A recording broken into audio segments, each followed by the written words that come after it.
Hey there, everybody. Thanks for joining me for another one-man review. Today, I will be taking a look at the new release by Glacier Bay Books from the artist Imai Irata. This is called Flashpoint. I have a previous release from Glacier Bay by the same artist, just for comparison, because one of the things I found really interesting about this book is it did not match my memory of the style of the other book at all. I have a review of this book F, that you can go see.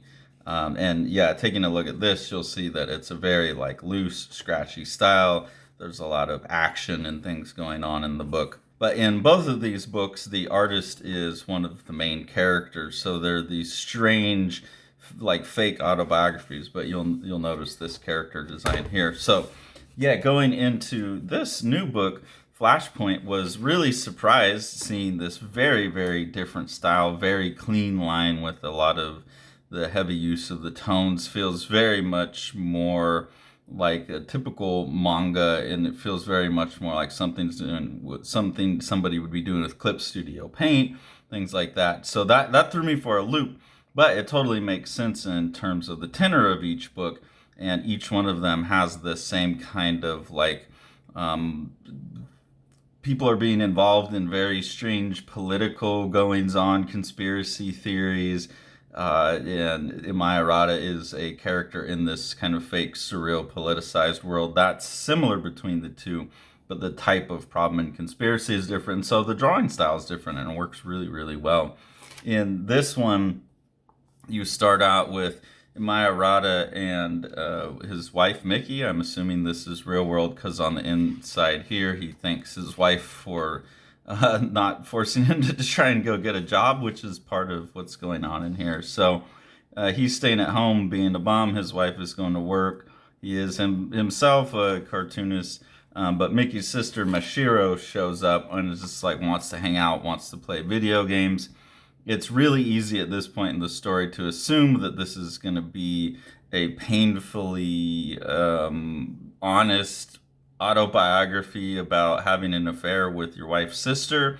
That seems to be what this is going to be about for a while, but it turns into other things besides that tension. I'm going to have to give some spoilers, but hopefully not too much. So they start hanging out, start playing video games, and then they go to the store for one moment, and the girl, Mashiro, is like, hey, will you film me doing this silly little dance and song that she comes up with about the pizza rolls that she's trying to get? So he films that for her, and they make a TikTok or something out of it, and it blows up and goes viral. And then that's really what the rest of the story is about, is how their relationship changes as she goes viral.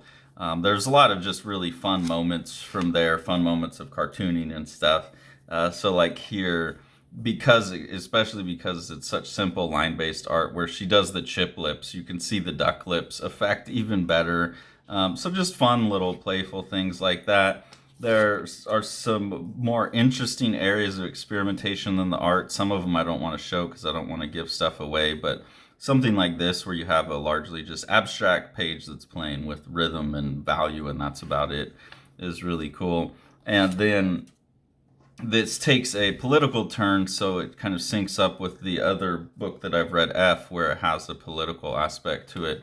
So what happens, without trying to give away too much detail, is that Imai Irata and Mashiro wind up at a rally, and it syncs up with a real-world political event. I don't really want to get into that, but it syncs up with the real-world political event, and then they start to be suspected as being involved. You see that the art style changes back a little bit towards the end of the book. This is just fun because they're playing video games together, so you have that style, the more action-bound style for the video games. And then just seeing some of the other experimentation that's going on in here, like playing with these adjusted photos for the laptop, and then zooming in on that as a way of telling a story, this top-down view, from Google Images or something like that that's playing out on a computer. So as the story gets a little wilder and lines up with a real-world political happening, something that really happened, treating it in a fictional way, using the author's self as one of the main characters makes this a really interesting story. I will say that I enjoyed this one quite a bit more than F. I remember thinking F was a good book, but also when I'm flipping through it now, I remember thinking it was a bit strange. I didn't quite get what it was about. This one really, I think, was a much easier to follow story and a very fun, interesting book. These are both translated by the impeccable Ryan Holmberg, friend of Living the Line and curator of the Smudged line for Living the Line books. And as always, Ryan has pretty impeccable taste in comics and manga, and his translations are always fantastic and really like character driven. I think really has a good voice for making me able to feel what the characters are all about. Which sometimes translations don't carry across that type of thing. So beautiful work all throughout. Definitely interested in anything else Imai Irata does.